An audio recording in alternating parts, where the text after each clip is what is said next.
unas semanas creo que venimos hablando sobre esta carta abierta del amado maestro al pueblo de Irán y que Shoghi Effendi lo llama como la gran contribución del maestro de Abdul Baha a la reorganización del mundo, ¿no? La Casa de Justicia también habla en uno de sus mensajes a los bahá'ís de Irán sobre esa carta abierta de Abdul Baha, que fue escrito en 1875 a petición de Baha'u'lláh y dirigido al pueblo iraní, persa, en una época que la sociedad iraní trataba de emular de alguna forma los cambios sociales e institucionales que se estaban dando en otros países, en otros lugares del mundo, especialmente en Europa, para así traer, digamos, una mejor forma de administración pública y mejor justicia, etcétera, etcétera, a Irán. Bueno, hemos estado hablando y la semana pasada, no sé si se acuerdan, hablamos bastante sobre las condiciones y las características de un verdadero líder para el pueblo. Es interesante notar, para hoy, lamentablemente no he podido hacer un PowerPoint, así que me van a tener que ver nomás y escuchar. Pero es interesante. Miren, eso que voy a decirles es basado sobre la edición inglesa del libro de Abdul Baha titulado Secreto de la Civilización Divina. Cuando Abdul Baha menciona esa tradición, ese hadiz que hablamos la semana pasada, donde el imán da las características de un líder al que los musulmanes deberían de tomar como un modelo. Abdul Baha, después de mencionar este hadiz o esa tradición, dedica 65 páginas del libro en la traducción inglesa, ¿no? En la versión inglesa, a la elucidación e interpretación de este hadiz. Recordemos que todo el libro en inglés consta de 116 páginas y 65 páginas han sido dedicadas a la interpretación de este hadiz y cómo eso se aplica, especialmente, vamos a ver después ahorita, no tanto a los líderes religiosos nada más, sino a toda persona que esté ocupado en promover el bienestar del pueblo, de su pueblo. Entonces, quisiera también acá, si me permiten, compartir. Déjenme compartir un ratito, a ver si puedo verlo acá, aquí. Quería mostrarles ese cuadro. Ese cuadro, de alguna forma, resume, una forma muy elemental en todo caso, lo que es la secta Shia o Shi'e, ¿no? En el Islam. Ustedes saben que hay dos sectas principales, dos divisiones, mejor dicho, principales que se originó, mejor dicho, en el mismo día de la ascensión del profeta Muhammad. El mismo día, porque ese mismo día de su ascensión, la mayoría de los musulmanes buscaron la guía de los mayores, como era costumbre árabe, ¿no? De los viejos, de los mayores de la comunidad, e ignoraron las indicaciones verbales de Muhammad, que había nombrado a su primo y a su yerno, Ali, que está aquí, como al que deberían de seguir. Entonces, ese mismo día de su ascensión, mientras Ali se ocupó de la preparación del cuerpo de Muhammad, su lavado y su preparación para el entierro, El resto de los musulmanes, los líderes especialmente, el resto de los líderes musulmanes ya rompieron la alianza de Muhammad y nombraron a Abu Bakr como el sucesor. En fin, esa es otra historia, no vamos a entrar ahí. Pero lo que me gustaría que ustedes se fijen es que más o menos las sectas Shi'e, esa división, que a mí no me gusta llamarlo secta porque Baha'u'llah lo confirma como el verdadero, ¿cierto? O sea, el único país Shia del mundo es Irán, Persia, y los chiíes viven mayoritariamente en Medio Oriente, especialmente en Irán. Y la gran mayoría, el 85%, aquí está, 85% de los chiíes del mundo son 12ers, o sea, creen en los 12 imanes, que son, por si acaso, Ali, la primera, Hassan, su hermano de Hassan, Hossein, y después los descendientes de Hossein, Zain al-Abidin, Muhammad Baqir, Jafar Sadiq, Musa Kazem, Ali Reza, Mehd al-Taghi, Ali al-Hadi, Hassan Askari y Mehdi, que era el último y que según creen los musulmanes, vive en dos ciudades subterráneas o ocultas, mejor dicho. En fin, el 85% de los chiíes del mundo cree y acepta los 12 imanes. Después hay lo que los llaman fivers, por 5, ¿no? O sea, 5 en inglés, fivers, no se puede, de los 5, o los zaydis. Ellos se difieren, que usualmente ellos están concentrados en Arabia Saudí y Yemen. Ellos sí aceptan a Ali, a Hassan, a Hossein, pero ya no a Zain al-Abidin, sino al otro hermano de él, al otro hijo de Hossein, Zayd. Y ahí se quedan con estos 5 nada más. Y obviamente están los ismailíes, que es el porcentaje mayoritario después de los 12ers, digamos, que creen los 12, ismailí, ¿no? Que son el 12%, y que la mayoría está en la India y en Pakistán. Ellos, como ven acá ustedes, también aceptan a Ali, a Hassan, a Hossein, a Zain al-Abidin, a Muhammad Baqir, pero a Jafar Sadiq también, pero en vez de seguir con Musa Kazem, su hijo, optaron por seguir al otro hijo, de nombre Ismail. Y ahí se quedan también, ¿no? Entonces, así es como funciona la cosa. No sé si ustedes se acuerdan, no sé si, bueno, el ex presidente iraní,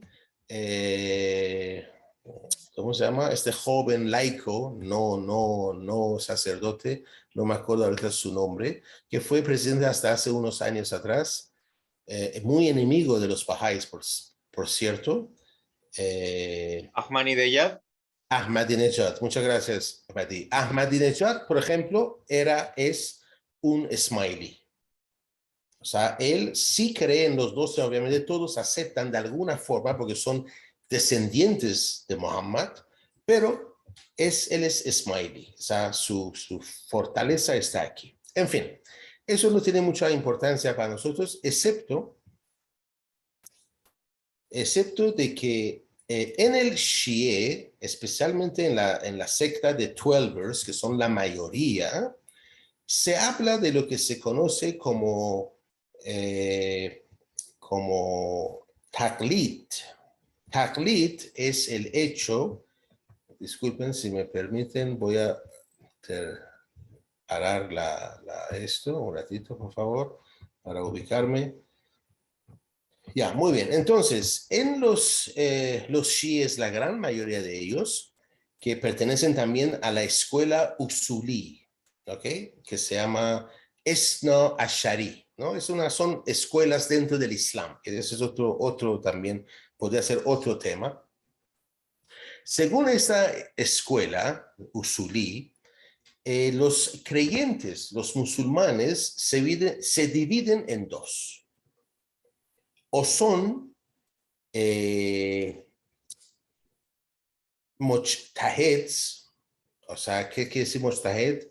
Fuente de guía o alguna forma así, ¿cierto? Un mujtahid es alguien que ha pasado un largo lapso de tiempo, muchos años de estudio religioso en seminarios y colegios y qué sé yo, que allá en Irán se les llama madrasa, ¿no? Madresé, ¿no? Y que se ha esforzado, esa es la definición, ¿no? Se ha esforzado por una educación y ha demostrado a satisfacción de un mujtahid reconocido que tiene el poder de razonamiento y los conocimientos necesarios para hacer su propio razonamiento y emitir juicios sólidos e independientes sobre puntos de la ley religiosa o lo que se conoce como la Sharia. A estos se les llama mujtahids y los mujtahids, la palabra mujtahids literalmente significa los que se han esforzado. ¿Okay? Entonces, esa es son personas que son reconocidos como modelos para la comunidad musulmana. Cada musulmán, bueno, perdón, y el que no lo ha hecho, el que no ha estudiado y que es un, digamos, laico, aquí uno decía, eh, es un laico, se le conoce como mogalet, que literalmente significa que sigue el patrón o el ejemplo de otro o que de alguna forma emula a otro, ¿no? Entonces, para ellos, para los chiíes, la gran mayoría, hay dos nada más. El mujtahid, que es nuestra guía, nuestro modelo a seguir, y el resto de nosotros, que sencillamente elegimos al mujtahid de nuestra preferencia y seguimos con esto, o sea, con él, ¿no? Entonces, ahora, esto es obviamente, tiene que ver con todo, ¿no? Entonces, el mujtahid es la persona a la que el mogallet, digamos, el que imita o el que toma como ejemplo, algo así, acude para que lo juzgue en asuntos como las obligaciones religiosas, o sea, eso incluye la oración, el ayuno, peregrinación, etcétera, las transacciones comerciales, sociales y el derecho personal, como leyes que tienen que ver con matrimonio, muerte, herencia, etcétera. Ahora, y de hecho, en los últimos 200 años, más o menos, o sea, hace como 200 años hacia acá, se sabe que ya hay muy pocos ámbitos de la vida individual, cotidiana, social, qué sé yo, que los mujtahids, chiíes obviamente, no han dejado, digamos, de meterse, de entrar. Si bien hasta hace 200 años, su campo de querer modelar el comportamiento y el pensamiento del resto de los musulmanes, de la comunidad musulmana, estaba más que nada concentrado en ciertos aspectos de la fe, pero hoy en día ya está en prácticamente todo. Personalmente me han contado mi padre, que aún vive en Irán, en Esfahan, él mismo me ha contado, por ejemplo, que Ayatollah Khomeini, su libro de guía, su libro que, digamos, da esos ejemplos de cómo hacer, no hacer, inclusive habla sobre cómo entrar al baño, cómo salir de la casa, etcétera, etcétera, ¿no? O sea, son ya bastante puntuales y muchas veces nosotros lo podemos ver como algo absurdo, por ejemplo, que alguien nos diga que la mejor forma de salir de la casa es con el pie izquierdo. Entonces hay musulmanes que tratan de cumplir con esto, ¿no? O sea, el primer pie que sale de la casa es el izquierdo, porque si no lo hacen, no sé qué va a pasar. En fin, son algunos ejemplos nada más que quería mencionar. Ahora, Con la llegada al poder de Khomeini, de Ayatollah Khomeini en Irán en el año 79, si no me equivoco, 1979, incluso el ámbito del poder político, ¿no? Y la gobernanza nacional quedó bajo su dominio como mujtahid, como el ejemplo a seguir, como el modelo a seguir, ¿cierto? Ahora, y también hay que mencionar que dentro de los mujtahids, ¿cierto? Y por consenso general entre esos líderes religiosos, porque son líderes independientes, cada uno se supone con la capacidad de interpretar la palabra, el Corán, digamos, ¿cierto?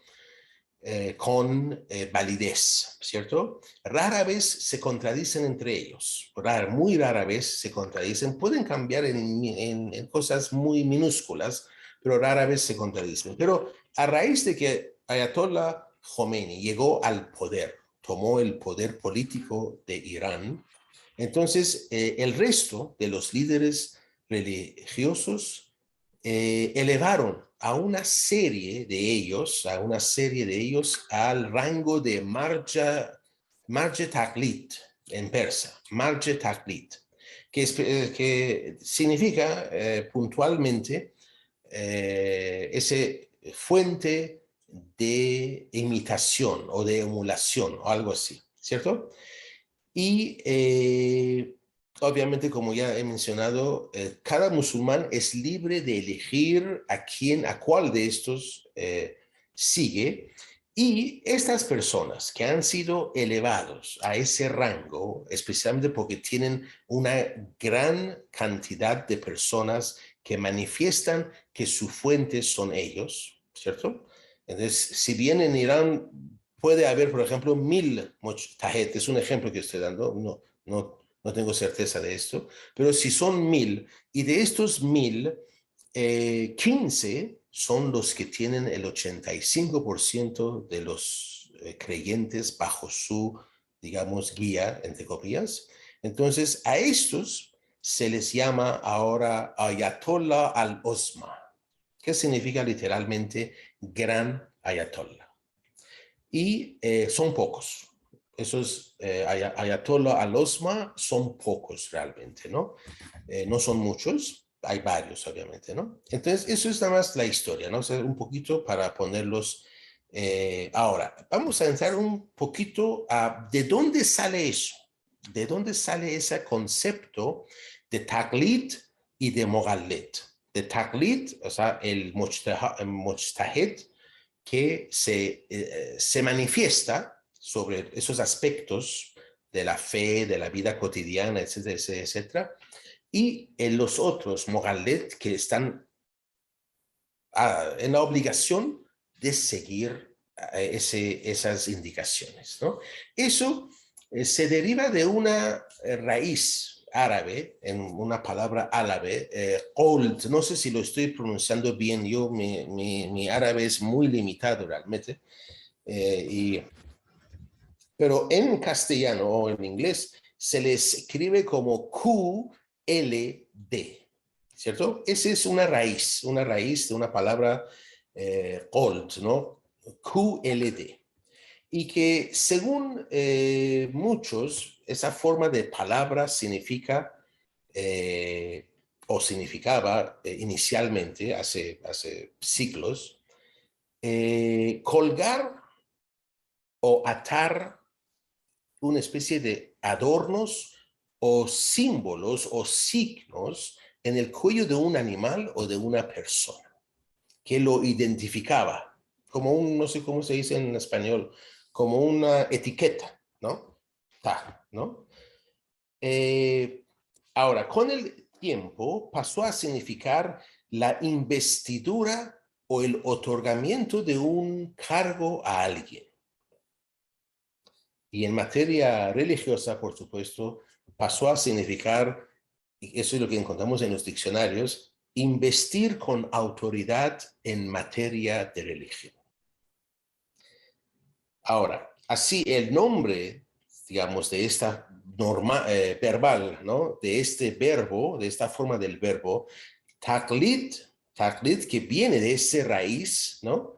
Llegó a significar un hombre que sigue a otro en lo que dice o hace, creyendo firmemente que tiene razón en ello, sin tener en cuenta o consideración las pruebas o evidencias. Voy a leerlo otra vez más, ¿cierto? Entonces, taqlid significa, hoy en día significa un hombre que siga a otro en lo que dice o hace, creyendo firmemente que tiene razón en ello, sin tener en cuenta o consideración las pruebas o evidencias. O sea, es una aceptación de alguna forma ciega, ¿no? De lo que dice su fuente de taqlid, ese mujtahid. Ahora, eh, obviamente, y como es o como se espera que la gran mayoría de la población musulmana, esos mujtahids, ¿no? O sea, no son los taqlids, sino los mujtahid. Los mujtahids son los que dan esas normas o esas guías o no sé, ¿no? ¿Cómo llamarlo? Entonces, obviamente, cada uno de estos mujtahid eh, quiere, obviamente, convertirse en marche taqlid, ¿ok? O sea, en que miles, cientos de miles o millones de personas lo acepten como su modelo. Y, y para lograr esto, obviamente, empiezan a escribir manuales. Manuales donde cubren los aspectos más comunes de la vida cotidiana. Mi padre me ha contado partes de algunos de estos Resolé Amolié, ¿no? Esos son el nombre que lleva ese libro, ese documento que tiene esto. Y a veces dan risa, o sea, es tan absurdo lo que dicen, pero como digo, como compiten entre sí a veces por el tamaño de su resolé, de su guía, qué sé yo, entonces ponen cosas absurdas realmente, ¿no? Para el mundo occidental y que no conoce o que no ha vivido en un mundo musulmán, eh, realmente voy a darles un ejemplo. Voy a darles un ejemplo. Eso mi padre me contó del libro de ese Resolé de Ayatollah Khomeini, que en Irán hoy en día todo universitario está obligado a estudiarlo y da un examen sobre esto, sobre ese guía de emulación, o sea, ¿no? Para que la gente siga, ¿no? Entonces, un ejemplo, ¿no? Les voy a dar, espero que no se ofenda a nadie, pero es un ejemplo, eso es de Ayatollah Khomeini, que dice literalmente algo así, son mis palabras ahora, pero dice así, que si un muchacho está parado en su segundo piso, en la casa, en el segundo piso, y ocurre un temblor, y producto de este temblor el chico se cae abajo, se cae, y justo se cae sobre una chica, y de esta caída la chica se queda encinta, miren, ¿no? O sea, miren, o sea, es totalmente, o sea, es una cosa que uno lee y dice, Dios mío, ¿de qué está hablando? ¿No? Pero, y de esa caída, por el susto, por el temblor, queda encinta la muchacha, entonces, no sé cuánto, bla, bla, bla, bla, hay condiciones, ¿no? ¿Qué hay que hacer con el chico? ¿Qué hay que hacer con la chica? Si hay que casarlos, en fin. Entonces, ese tipo de cosas, y como digo, su afán es que su resolé, o sea, ese libro, ese guía, ese manual, no sé, sea lo más copiosa posible, ¿no? Entonces, es un absurdo, pero bueno, eso es lo que ocurre, ¿no? Eso es lo que ocurre. Ahora, ¿por qué estoy mencionando esto hoy? ¿Por qué? Porque Abdul Baha toma ese hadiz, ¿no? Que ya hemos visto, ¿cierto? Ese hadiz donde se dan 4 condiciones para el verdadero guía para el pueblo, ¿cierto? Y los mujtahid, o sea, la iglesia sí, pues la iglesia musulmana basa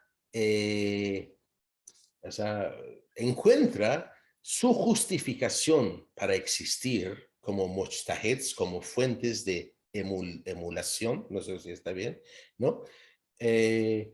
Sobre ese mismo hadiz que Abdul Baha usa en Secreto de la Civilización Mundial. Pero el enfoque que le dan es totalmente distinto. Eso ahorita vamos a ver también, ¿cierto? Hablo mucho, van a disculparme, espero que no los haya cansado. Ahora, ¿por qué es importante, esa palabra raíz QLD, ¿no? No sé cómo se pronuncia, ¿no? QLD, OLD. ¿Por qué es importante? Porque en el Corán, ¿cierto? Yo acá tengo apuntado, he encontrado, no yo, sino ustedes saben que yo por internet busco y voy juntando información. 1, 2, 3, 4, 5, 6. Hay 6 versículos coránicos. Acá yo los tengo, los números, ¿no? No el texto, donde se prohíbe en el Corán, se prohíbe seguir las normas de otros en asuntos de religión. Por lo menos, como digo, yo acá tengo apuntados 6. Entonces, hay 6 versículos en el mismo Corán que se prohíbe que un musulmán siga las normas de otro en asuntos de religión. Entonces, eso de mujtahids y los mogalids, o sea, mujtahid es el que pone el ejemplo y el mogalids el que lo imita, ¿cierto?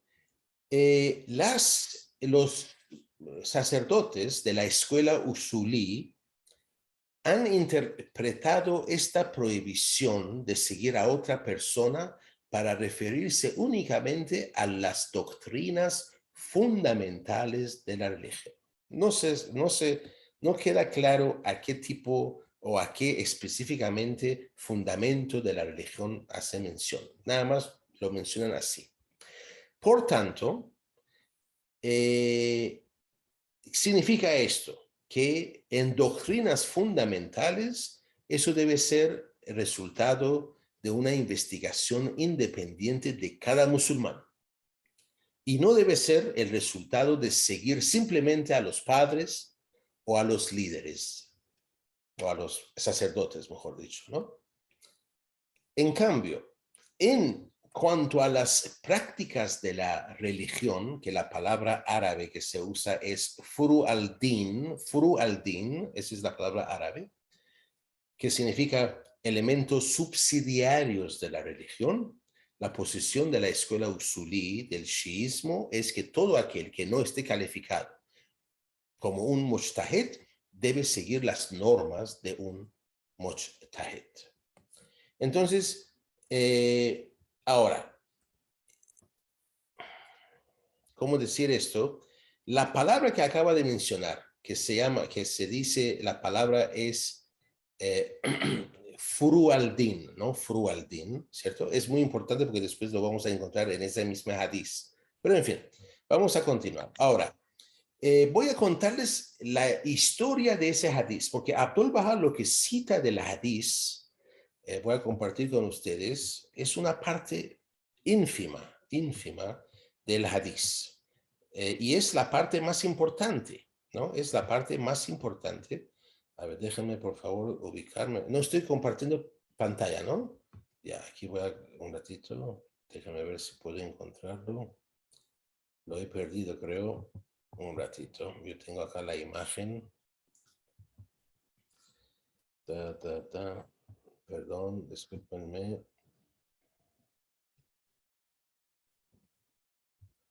Aquí está, creo. Un ratito, por favor.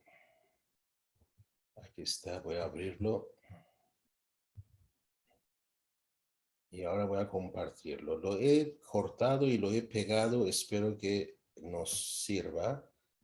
A ver, aquí está. Este es en el idioma original, en árabe, por supuesto.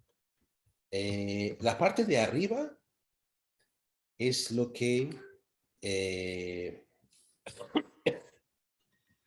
la mayoría es la versión, digamos, que usa la mayoría o casi todos los sacerdotes chiíes en el Islam, el de arriba. El de abajo es el que usa Abdul-Baha, literalmente en el texto original de Secreto de la Civilización Divina, ¿cierto? No sé si se dan cuenta, bueno, en persa o en árabe puede ser un poquito complicado para el que no sabe leerlo, pero si ustedes se fijan acá, todo es igual excepto esta, miren esa parte, miren esto, comparen esto y comparen esto. Acá dice olama, ustedes saben, los mullahs, ¿no? El plural de mullah, ¿cierto? Los olama, y acá es faqih. Ahora, esta es la palabra que yo les decía que en inglés es QLD, ¿cierto? Old. Y este es la palabra que nace de esa raíz. ¿Ok? Eso lo vamos a ver. Pero la única diferencia, porque el resto de ustedes pueden fijarse, es igual, excepto esta primera parte. Este es Va'amma, acá es Famal. Pero si se fijan, miren, ese es la misma letra que está acá. O sea, ama. Esa es la F por si acaso. Esa es la F, sáquenlo. Y ese es I. Nada más.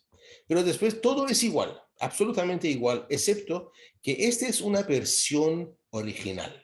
Abdul-Baha usa la versión original que si bien hoy en día ya no se encuentra casi, pero anteriormente, hace siglos atrás, esta era cuando hablaba de olama, y olama significa sencillamente doctos. Por eso en el texto del libro de Abdul-Baha se habla de los doctos de la religión, ¿cierto? Los doctos.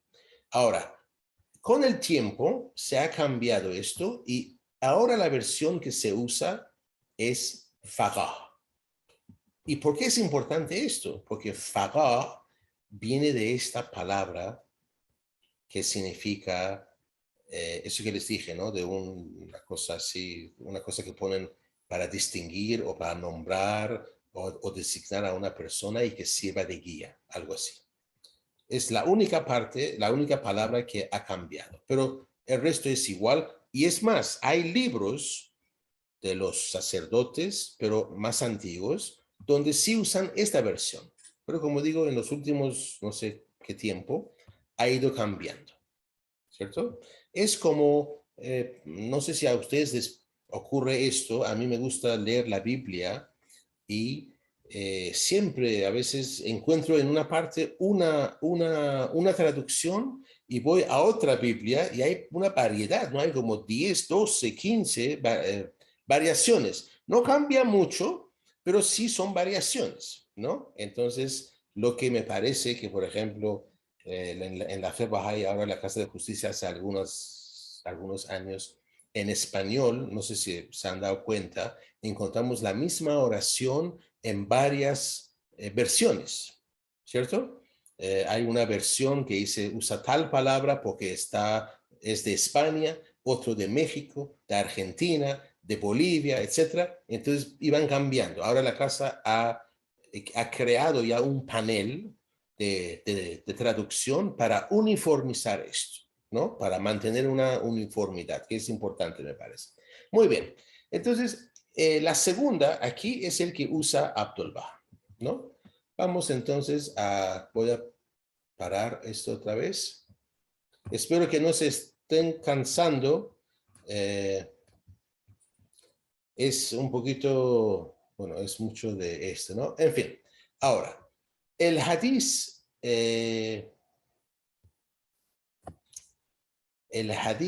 es importante mencionar porque como dije, lo que Abdul Baha cita y lo que la mayoría, casi todos de los mujtahid en Islam también citan, son estas línea y media en árabe, ¿cierto? Que es la parte que ya hemos leído y que hace referencia, si me permiten, voy a buscarlo acá un ratito, en la...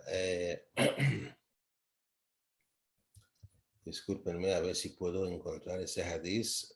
¿Alguien tiene el libro a la mano y el hadiz a la mano para leerlo de repente? Cuando Abdul Baha lee o cita el hadiz, un hadiz renombrado. A ver, déjame ver, estoy buscándolo. Acá está, creo.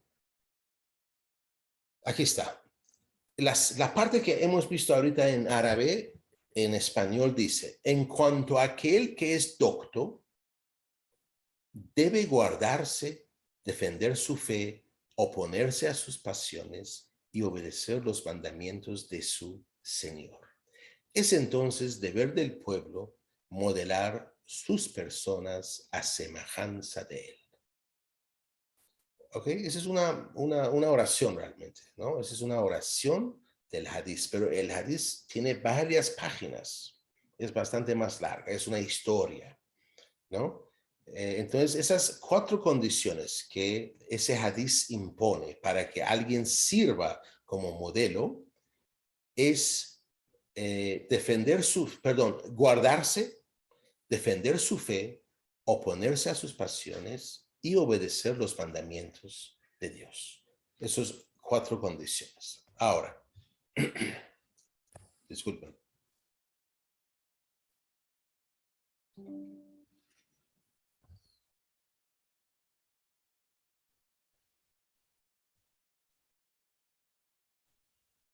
Ahora, eh,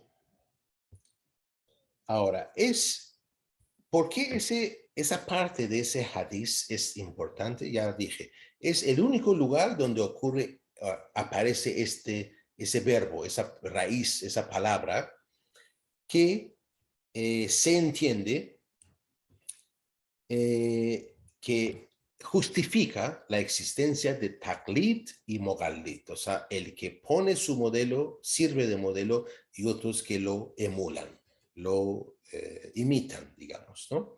Entonces, es bastante información, no voy a mencionar más porque hay nombres y lugares y no quiero confundirlos, pero el hecho es de que voy a contarles un poquito ese hadiz a lo largo que es, ¿no? A lo largo de eh,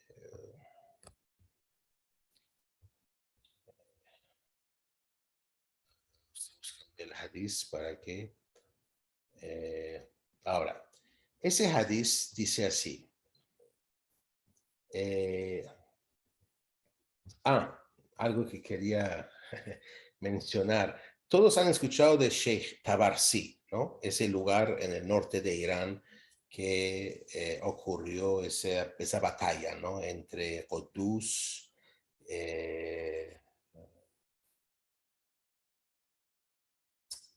eh, ¿cómo se llama? Bab Bab y otros babis contra las fuerzas de gobierno, ¿no? Ese Sheikh Tabarsi se le conoce, hay algunos que mantienen que ahí está enterrado la persona,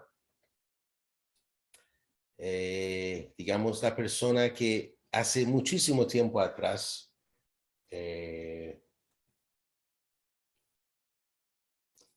habló sobre esta tradición, ¿no? Habló sobre esta tradición en la literatura religiosa musulmana, ¿cierto? Es tal vez la más antigua donde se aparece esto. Y algunos sostienen que es el mismo que está enterrado ahí, que da el nombre a ese lugar como Tabarsi, ¿no? Pero en fin, eso es algo así nomás que quise mencionar, que lo había leído, así que, ¿no? Mencionar. Ahora, lo que dice el hadith, eh, eh, dice así, ese importante hadith está registrado y comentado por casi todos los importantes sacerdotes chiíes, ¿no? de los últimos 600 años. O sea, hace 600 años que ese hadiz existe y que los líderes religiosos han escrito sobre él, sobre su significado y todo esto, ¿no? Ahora, ese hadiz se cita en una obra controvertida, ¿cierto? El comentario atribuido al 11º imán, o sea, Hassan al-Askari, que relata, él como imán, relata una palabra o un dicho del sexto imán, ¿cierto?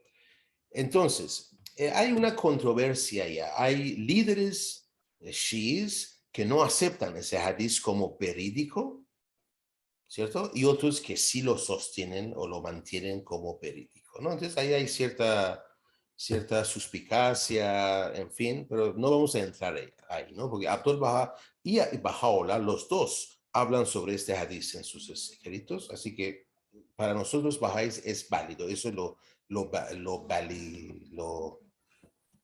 le da validez, ¿no? Ahora,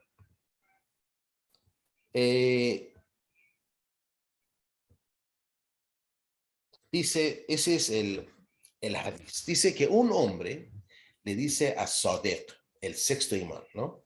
Le dice a Sadiq, y si estos judíos no pueden entender el libro, no tienen otra alternativa que escuchar de sus eruditos. Entonces, ¿cómo se les puede culpar por seguir y aceptar lo que sus eruditos les dicen? ¿Y acaso los judíos ordinarios, en esa época ordinario significaba analfabeto, o sea, estamos hablando del tiempo de Muhammad hace 1400, 1300 años atrás, ¿no? Y ustedes saben que la gran mayoría de la gente no leía, pues, ¿no? Dice, ¿y acaso los judíos analfabetos son diferentes de nuestra gente analfabeta que sigue a sus eruditos? Entonces el imán Sadiq dice, entre nuestra gente analfabeta y nuestros eruditos, y la gente analfabeta de los judíos y sus eruditos, hay una diferencia y una similitud. Con respecto a la similitud, Dios culpa a nuestra gente común por su seguimiento o por su taqlid de sus eruditos, al igual que Él culpa a su gente común. Con respecto a la diferencia, no lo hace. Él, el hombre, ¿no? Vuelve a decir, explícanos esto, oh descendiente del apóstol de Dios. Y Imam Sadiq continúa, dice, los judíos analfabetos, o sea, los comunes, los judíos comunes que no son sacerdotes, se han dado cuenta de que sus líderes, o sus eruditos, mejor dicho, están mintiendo de forma muy evidente. Comían lo prohibido y aceptaban sobornos. Alteraban sus juicios en base a intercesiones, sobornos y patrocinio. Sabían que eran parciales y que sus gustos y prejuicios personales, ¿cierto?, influían en sus decisiones y daban lo que le correspondía a una persona a otra. Sabían en sus corazones, o sea que los judíos comunes, los no sacerdotes, sabían en sus corazones que una persona que actúa de esa manera es corrupta y no es permisible seguirlos o aceptarlos como procedente de Dios o intermediario de Dios. ¿no? Entonces, ese es, aún siga, ese es el hadith, el texto completo, bueno, una buena parte. Continúa el imán. Y su culpabilidad se debe a que siguen a alguien que conocen y ven como, digamos, como ilícito, como corrupto, como falso, ¿no? Como hipócrita, y aún así siguen su consejo. Es obligatorio que se guarden en la causa del apóstol de Dios.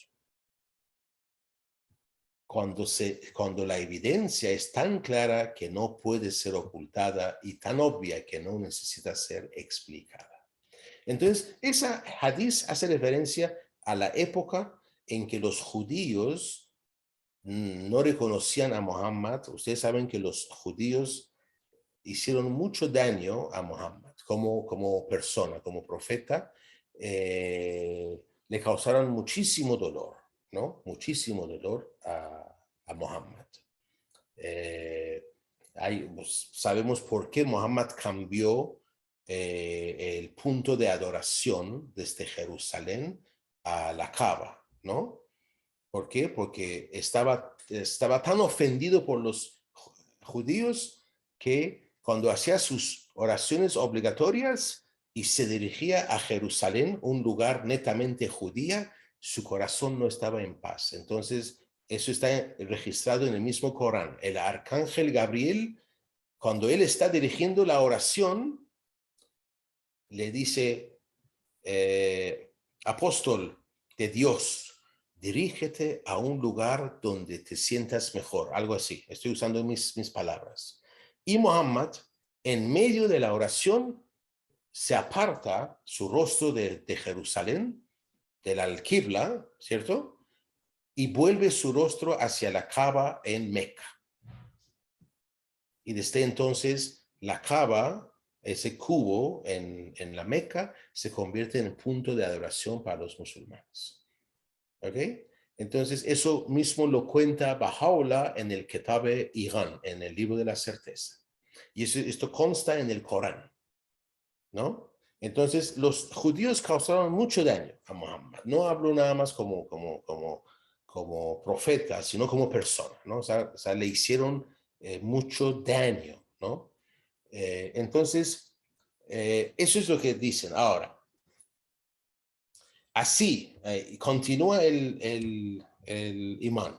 Así los musulmanes ordinarios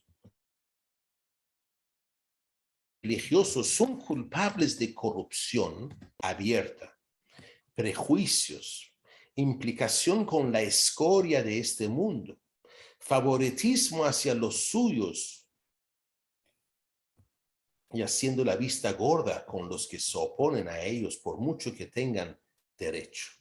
Si cualquier musulmán ordinario o común sigue a tales líderes religiosos, entonces son como los judíos a los que Dios ha culpado por seguir a sus líderes. Y en cuanto a quien entre los eruditos legales religiosos, fuqaha, se protege, defiende su fe, se opone a sus pasiones y obedece los mandamientos de su Señor, es entonces el deber de la gente común seguirlo. Y esto se aplica solo a algunos de los eruditos legales religiosos chiíes, no a todos ellos. Eso es lo que dice todo. Pero en la parte final ustedes han visto lo que Abdul Baha cita y lo que todos los mustahids musulmanes citan también. Ese único o casi en el último, aún ese hadith sigue como una página más, ¿cierto? Ese hadith como sigue una página más, pero aquí ya yo no lo tengo, hasta aquí nomás llega, pero es la historia donde el imán dice que los musulmanes pueden ser culpables si siguen a sus líderes religiosos, si saben de antemano que son corruptos, parcializados, etcétera, etcétera, etcétera. Ahora,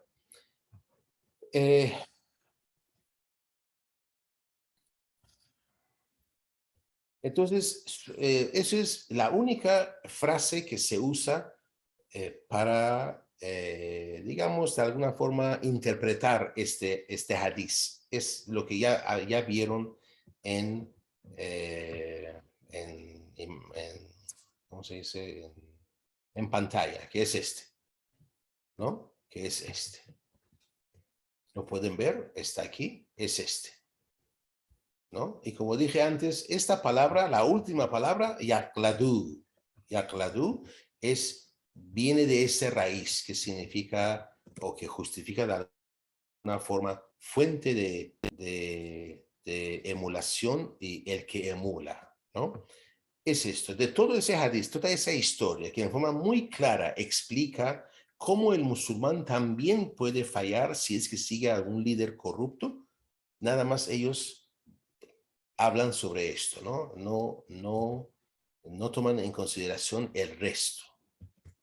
Bien, voy a un ladito cerrar esto. Ahora, hay bastante información más, no quiero mucho hay nombres, todo eso no quiero hacerlo.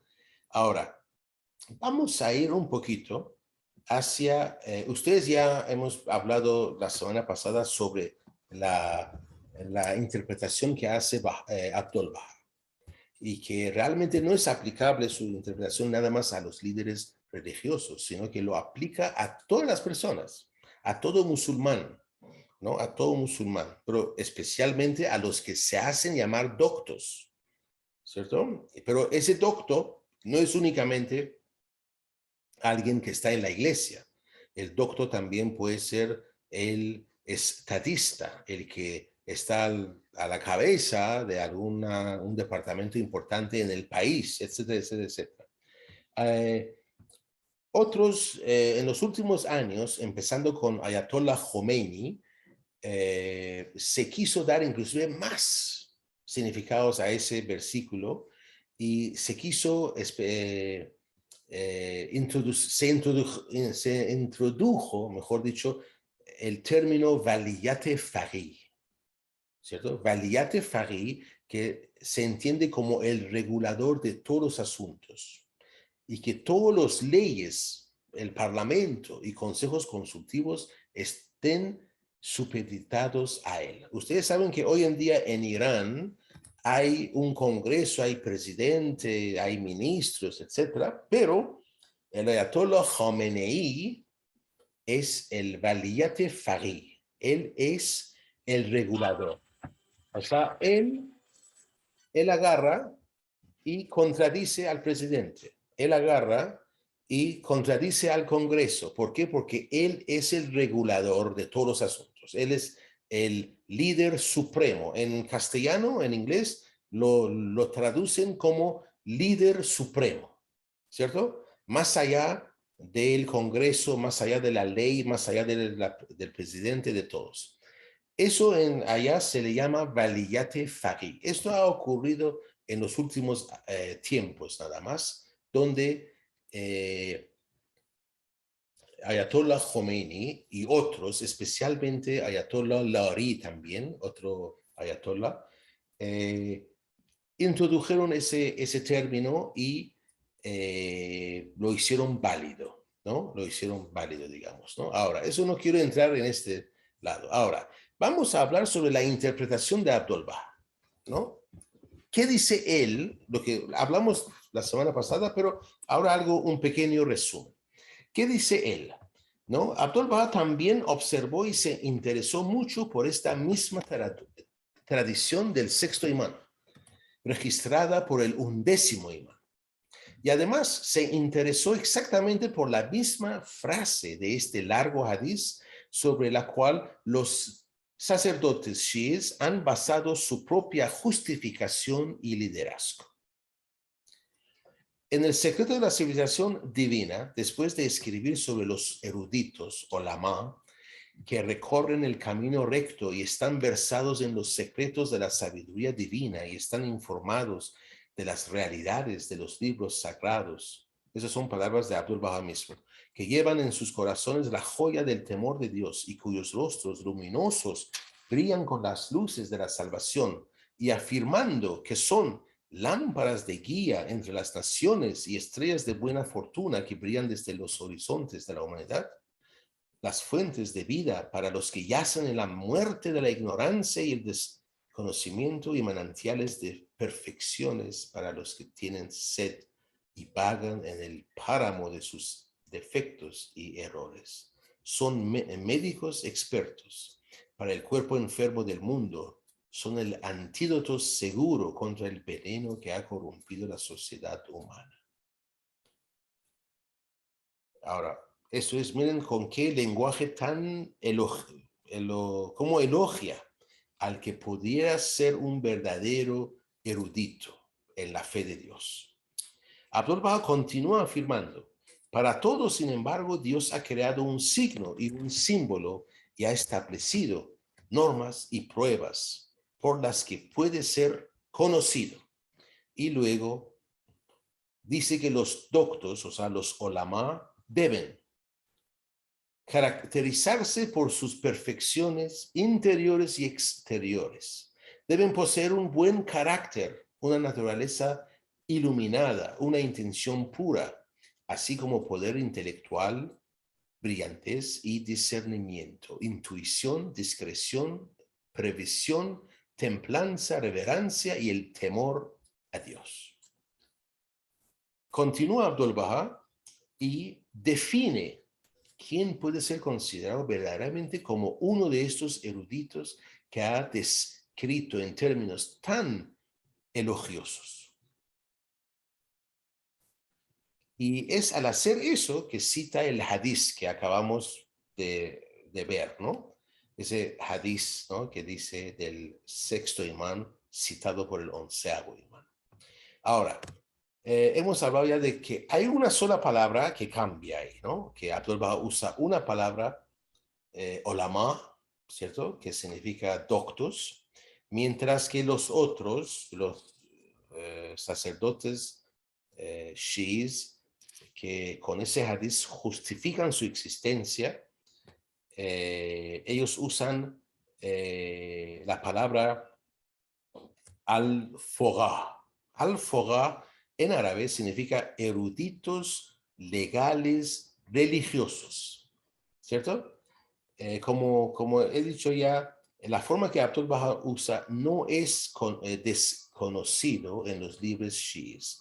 Muchos de ellos lo han mencionado también. Ahora, vamos a concentrarnos sobre sus interpretaciones convertidas, ¿no? Controvertidas, mejor dicho, controvertidas. Los eruditos islámicos shiíes y Abdul-Baha conceden gran importancia ambos a ese hadiz y además destacan la misma frase de este hadiz para su especial consideración. Lo que es aún más notable es que sus interpretaciones de esta frase son tan diferentes que uno pensaría que están examinando dos hadís completamente diferentes. Los eruditos shií miran la frase y solo ven el principio y el término. O sea, lo que ellos leen es esto. Y en cuanto a quien entre los eruditos legales religiosos, o sea, los fuqaha, es entonces el deber de la gente común tomar como modelo a este. O sea, el inicio y el fin, ellos lo toman. Para nada mencionan lo que está en medio, esas 4 condiciones. Dan por sentado y sin discusión que los eruditos shiís cumplirán los requisitos de la mitad de la frase. O sea, protegerse a sí mismo, defender su fe, oponerse a sus pasiones y obedecer los mandamientos de Dios. Toda su preocupación de los eruditos musulmanes es argumentar que este hadiz obliga a los shiís comunes a seguir el modelo de los eruditos legales religiosos, o sea, los mujtahids, y da autoridad así a la doctrina del taqlid. Y así también, obviamente, dividen a los shiíes entre los mujtahids y los mogallets. Mujtahid, una vez más, el que es fuente de imitación, y mogallet es el que sigue ese modelo. Por cierto, aquí viene algo importante, ¿no? Bueno, algo más que importante, algo pintoresco tal vez. Por cierto, el único de los clérigos chiíes que presta atención a la parte central de esta frase y al contexto de la tradición en su conjunto es el Ayatollah Khomeini, ¿no? El líder que derrocó al Shah de Irán a fines de 1978, ¿no? A inicios del año 1979, perdón. Y esto lo hace con un propósito político. En Tahzib al-Usul, uno de sus colecciones ¿cómo se llama? De Ayatollah Khomeini, es una colección de sus debates con sus alumnos más destacados en sus seminarios, en su madrasé. Se refiere a este hadiz para afirmar que el objetivo de la parte central de ese pasaje es el que fuga, o sea, esos doctores religiosos, al que una persona debe referirse, no debe ser uno de los corruptos. Con corrupto hace referencia a los sacerdotes musulmanes que rodearon y apoyaron a la corte de los Pahlaví. Aquí, si me permiten, para un poquito usar algo ¿cómo se llama? Si me permiten, voy a ir a ver dónde estamos acá. Aquí estamos. Esto ya lo hemos visto, ¿cierto? Aquí mismo voy a poner Khomeini. Hace tiempo, a lo mejor no lo han visto. Ayatollah Khomeini, el que derrocó al Shah de Irán, ¿cierto? Y también voy a poner Pahlaví, la familia real persa, los últimos dos reyes Pahlaví, ¿cierto? Aquí está su familia bueno, ese es el segundo, ¿cierto? El rey de Persia, el Shah, y su esposa y sus hijos. Y no sé si hay alguna foto más antigua que pueda mostrarle de su padre. Este es él, ¿cierto? El Shah de Irán, el último. Y bueno, no importa. Y un ratito, déjenme ver acá. De Pahlavis, vamos a poner así. De Pahlavi Dynasty. A ver si salen los dos. No, no los salen. Pero bueno.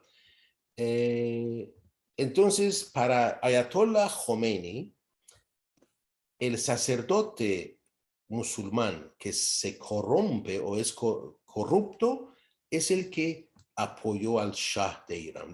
Recordemos que el Shah y él eran enemigos, ¿no? Y al final el Shah perdió, abandonó el país y todo.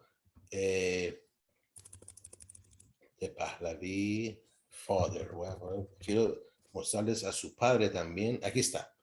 Ese es su Reza Shah, ¿no? Reza Shah Pahlavi, el padre de este Shah anterior, los dos únicos de la dinastía Pahlavi que reinaron como reyes, como Shah en Irán, ¿no?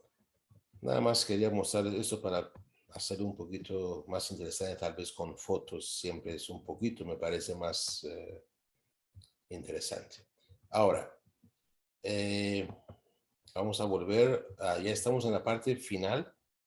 Ahora, entonces, por su lado, por su parte, Abdul Baha ignora más o menos el principio y el fin de esa frase y se centra únicamente en la parte central de la frase, las cuatro frases que son: debe guardarse a sí mismo, debe defender su fe, debe oponerse a sus pasiones y obedecer los mandamientos de su Señor. Esas cuatro condiciones. utiliza Abdul Baha este hadiz como marco en el que expone las cualidades espirituales necesarias para los individuos, ¿cierto? Si es que quieren alcanzar una sociedad y una civilización en continuo progreso, ¿no? Entonces, Abdul Baha hace hincapié en la ética y el desarrollo espiritual más que en la ley religiosa. De hecho, Abdul Baha, una vez que ha iniciado su tema en la primera página, más o menos, o sea, en una sola página, una poquito más de una página, presentas la idea, pasa completamente por alto cualquier idea de que esta frase se refiera a los eruditos religiosos y lo relaciona a toda la humanidad y digamos, a los estadistas y gobernantes en particular. Para nada menciona a los sacerdotes, un sacerdote. Esas son las grandes diferencias entre cómo Abdul Baha lo interpreta, ¿no? Los ejemplos que utiliza y las historias que cuenta en estas 65 páginas del libro se refieren casi todas a la gente común y no a los eruditos religiosos. Por supuesto,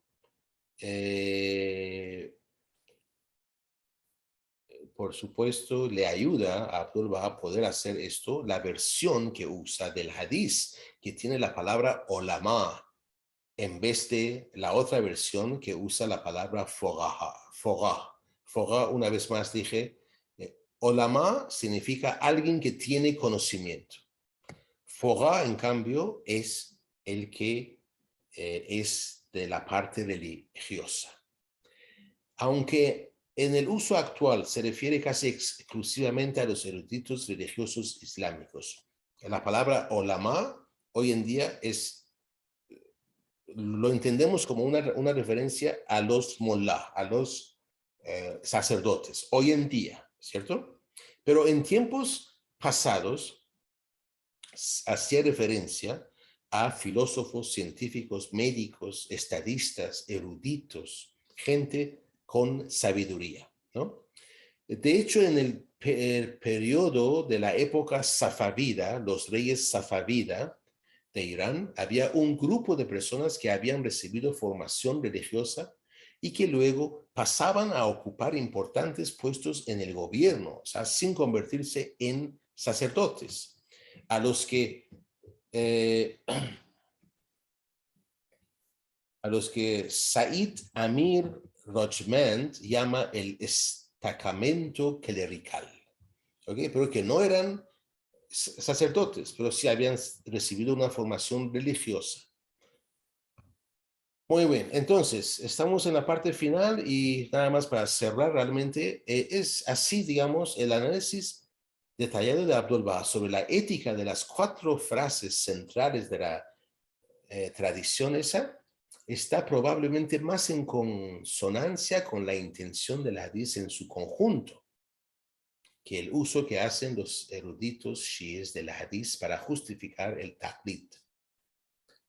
Recordemos que cuando uno lee todo el hadiz, se da cuenta que está hablando el imán sobre que los judíos son culpables por seguir a sus líderes religiosos porque ya sabían que eran corruptos, ¿no?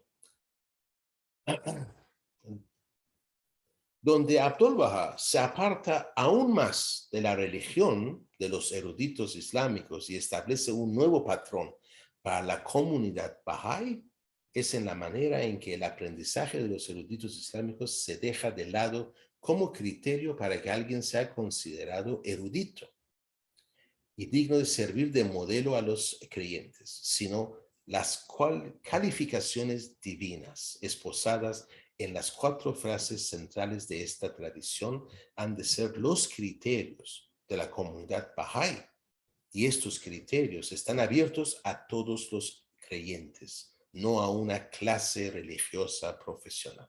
Eso me parece a mí que es la parte más importante. Abdul Baha hace una aplicación de estos principios no a los sacerdotes, sino a toda la humanidad. Y por supuesto, bueno, como somos parte, somos de la comunidad Bahá'í, lo aceptamos como el maestro, como nuestro ejemplo. Entonces ahí es donde debemos de tomar esos criterios, especialmente porque en la fe Bahá'í sabemos no hay sacerdotes, no existe el sacerdocio. Es deber y obligación de cada uno de nosotros ir día a día mejorando en esos aspectos espirituales, en esas cualidades celestiales. También cabe mencionar, como mencioné antes, que Baha'u'lláh mismo también cita y comenta sobre esta misma tradición islámica en el Lohe Sultán, su tabla a Nasreddin Shah, rey de Irán. Al escribir sobre las acusaciones hechas contra él por los líderes religiosos de Irán en esta tabla, en el Lohe Sultán, Baha'u'lláh dice, esta es una cosa que yo he traducido usando el internet y ¿no? Diccionarios, no necesariamente es lo oficial, digamos, ¿no? O autorizado. Baha'u'lláh dice en esta Lohe Sultán, respecto a los requisitos de los doctos, él dice, quien entre los doctos se guarda, defiende su fe, se opone a sus deseos y obedece el mandato de su Señor, corresponde a la generalidad del pueblo que se inspire en él. Si el rey de la era reflexionara sobre esta expresión que ha brotado de la lengua de aquel que es la aurora de la revelación del Todo Misericordioso, percibiría que aquellos que han sido adornados con los atributos enumerados en esta santa tradición son más escasos que la piedra filosofal, por lo que no todos los hombres que pretenden conocimiento merecen ser aceptados o creídos. Creo que Navid quiere hablar. Soy Vadim. Vadim, perdón. Lo Sí, que pasa, adelante. perdón, sí, cedí la computadora a mi esposa que tiene una No te clase y yo estoy preocupes, no te con el preocupes. celular. Entendemos. Sí. Una consulta y lo que yo alguna vez escuché una explicación de que en el Islam, digamos, tampoco existe lo que serían los sacerdotes, como se entiende, digamos, en los que tenemos la tradición católica, porque los sacerdotes son como mediadores entre Dios y los hombres de la gracia de Dios, ¿no? Ellos administran los sacramentos. En cambio, los sacerdotes, lo que llamamos sacerdotes musulmanes, o sea, son clero, ¿sí? Son una casta de gente dedicada a la enseñanza, pero son más, digamos, si se los va a comparar con algo del mundo cristiano, son más como pastores, como son los pastores que son teólogos. Es decir, son doctos de la religión a quienes se les considera como gente que hay que seguir, digamos, la masa, ¿no? La masa los ve así.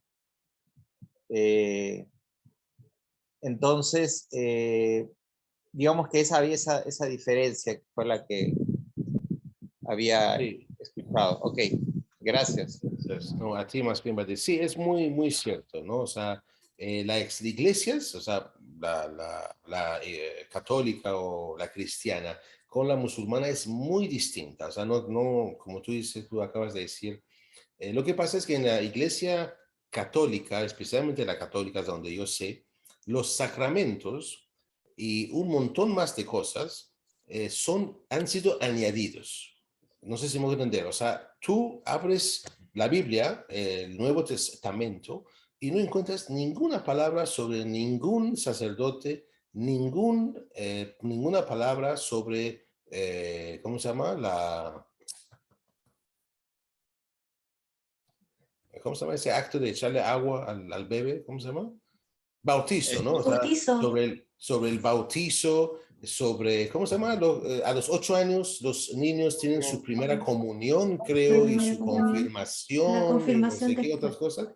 Todo esto han sido añadidos. El hecho de que los sacerdotes no pueden casarse, por ejemplo, eso fue introducido en Grecia en el siglo X, o sea, 1000 años después, ¿no? Entonces, como dice Badi, es muy, muy cierto, ¿no? O sea, los tipos de sacerdocio es muy diferente. Ahora, en el Corán prácticamente todo está mencionado, todo lo que tiene que ver con la ley y todo esto. Con el tiempo, lamentablemente, se ha ido malogrando, se ha ido tomando formas absurdas, formas que no guardan relación con el libro sagrado, ¿no?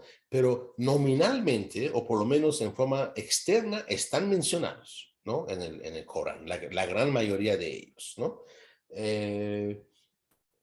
Sospecho yo que como Cristo no dio ninguna indicación sobre estos, después la comunidad cristiana como una necesidad, porque cuando la comunidad cristiana empezó a crecer, y ustedes saben, nosotros los bahá'ís mismos, las comunidades, nuestras actividades crecen y van apareciendo nuevos elementos en la administración bahá'í como una necesidad. Pero la única diferencia es que la fe Bahá'í cuenta con la Casa de Justicia, ¿cierto? Pero los musulmanes no, o perdón, los cristianos no. Entonces se han ido añadiendo muchas cosas que lamentablemente no tiene su base, ni una sola palabra se menciona en la misma Biblia. Han sido añadidos siglos después, muchos siglos después, digamos, ¿no? Cientos de años después, ¿no? O sea, y lo que acaba de decir Paddy es muy, muy cierto.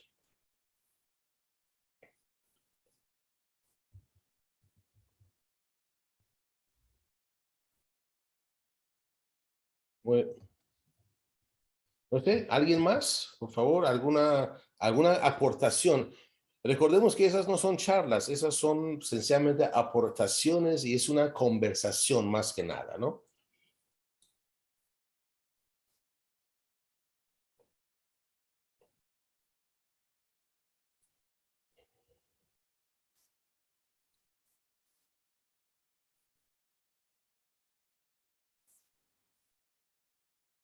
Parece, Emma, que hoy sí vamos a acabar antes, ¿eh? Parece que sí. Perdón, Emma, Sí, querido Pedro. eh, en el Kitab Igam, en alguna ocasión leí de que Bahá'u'lláh menciona que los sacerdotes actuales son los culpables de la ignorancia de la humanidad hoy en día, porque ellos ocultan la verdad, ¿no? Ellos, en vez de educar a la gente, pues los hace más ignorantes, como se mencionó, a través de sus cultos, dogmas y todo eso. Y es realmente muy, muy importante hoy en día de que Bahá'u'lláh educa a la humanidad con la verdad, ¿no? Porque eso es lo muy importante, porque levanta el espíritu humano con la revelación para que la civilización sea completamente diferente del pasado, ¿no? Entonces eso leí en el Kitab Igam. Gracias.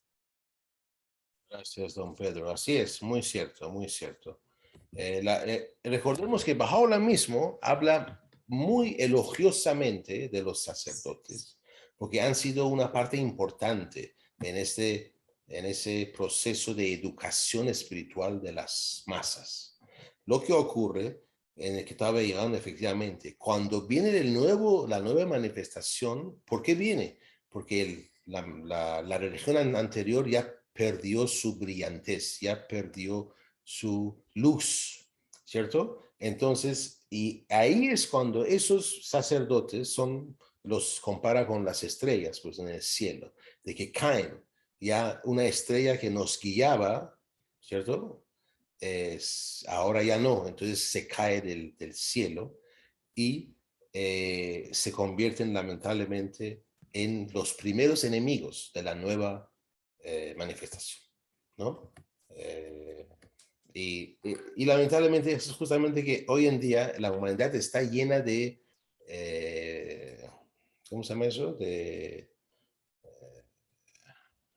¿Cuál es la palabra? Se me fue ahorita. Tradiciones, Sí, tradiciones y dogmas. supersticiones. Y Ah, ya. supersticiones. Llaman verdad a lo que es una falsedad manifiesta, ¿cierto?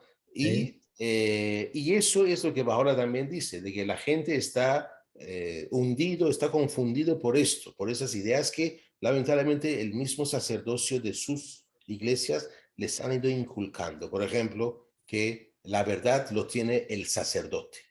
Entonces, esa gente, como dice en el Corán, en ese hadiz, que alguien le consulta al imán, dice, ¿qué culpa tienen los judíos? No saben leer su libro sagrado y van a buscar guía pues a los A los sacerdotes. corruptos, dice. Y el sacerdote dice, no, es así, es falso. Así que entonces dice, ¿qué culpa tienen? Entonces el imán dice, la culpa es que saben que ese sacerdote es corrupto, no es una persona de Dios. Y aún así lo siguen, ¿no? Ahí está la falta de la humanidad. Pero sí, muy cierto, don Pedro, lo que acaba de decir. Ramín, habla María. Hola, María. ¿Qué tal? ¿Cómo estás? Ramín, pero, o sea, sí, lo que tú dices, has relatado, sí, es muy cierto, ¿no? Y de verdad que todos estamos envueltos en tradiciones, ¿no? Que al final podrían llamarse supersticiones, creencias, pero nadie quiere romperlas. Por ejemplo, ayer, en este fin de semana, que fue Semana Santa, ¿no? Yo inclusive vi al Papa, escuchaba al Papa, ¿no? Y, y siempre, por ejemplo, ¿por qué nosotros, o sea, en la Iglesia Católica existe el Cristo crucificado. Y también existe un Señor de la Misericordia, que también es Cristo, pero es otra imagen. Es una imagen donde atrás de Cristo están luces, ¿no? Y ya no es el Jesús crucificado.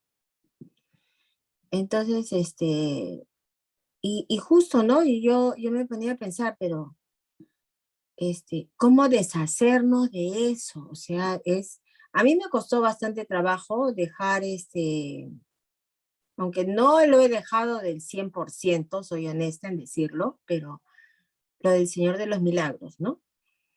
La imagen del Señor de los Milagros, la procesión, la promesa, pero, o sea, pero yo le doy, más que nada, le doy un sentido científico a ese poder de la atracción, del deseo, pide y se te da. Que nosotros en la fe Bahá'í decimos, está bien, tú puedes pedir, pero si no se te da es por alguna razón, ¿no? Si eres creyente de Dios, o sea, confías en Dios, por alguna buena razón será. Si entonces, y que uno para recibir la bendición de Dios y estar protegido de todo, que no es lo material, o sea, la riqueza no es material, que eso lo aprendemos en la fe Bahá'í, ¿no? Que la riqueza está en ser, digamos, bendecidos por Dios dentro de o sea, lo que nos dé felicidad, y que la respuesta a nuestra fe debe ser el servicio, no el encierro, ¿no? Entonces, pero es difícil hacer entender a las personas que, que dejen de hacerlo. No hay no, o sea, no, ni yo misma encuentro, o sea, le digo, ¿no? Pero es una superstición, es una creencia. No, no es una superstición. Ya, pero ¿de dónde sacas que esa imagen te va a dar ese milagro? Y si no te lo da, O sea que la imagen no funcionó o no era para ti. Porque todos pedimos cosas, Y así ¿no? es. María, si Y me todos nos permites. volvemos rebeldes porque no nos Sí, la no, dan, ¿no? yo Es eso, también, ¿no? bueno, vivo en el Perú hace más de 40 años. Y la primera vez el primer Semana Santa que yo pasé en el Perú fue en el año 82, abril de 82, no sé, marzo, abril de 82. Estaba en Ayacucho, tú sabes como peruana, que Ayacucho es Claro. famoso por su, ¿cómo se llama? Por su Festividad, todas procesión las y todo eso. procesiones. Así es. Y yo en esta época trabajaba en un restaurante turístico en la Plaza de Armas de Ayacucho, era el cajero. Y cuando iba a pasar ¿cómo se llama? La procesión. La procesión, bueno, no había nadie en el restaurante y todos nos fuimos a los balcones en la Plaza de Armas y yo tuve una vista panorámica de toda la Plaza de Armas y fue impresionante, o sea, yo me quedé con la boca abierta, yo vengo de una comunidad, bueno, soy Bahá'í, pero nací y viví en Irán, un país musulmán donde no se creen en imágenes y todo esto. Y en la Plaza de Armas de Ayacucho, de las 4 esquinas llega una imagen diferente, ¿cierto? Y de alguna forma relatan la historia de Jesús, su nacimiento, después que entra con el burro, montando burro a Jerusalén, creo, y así, ¿no? Sucesivamente.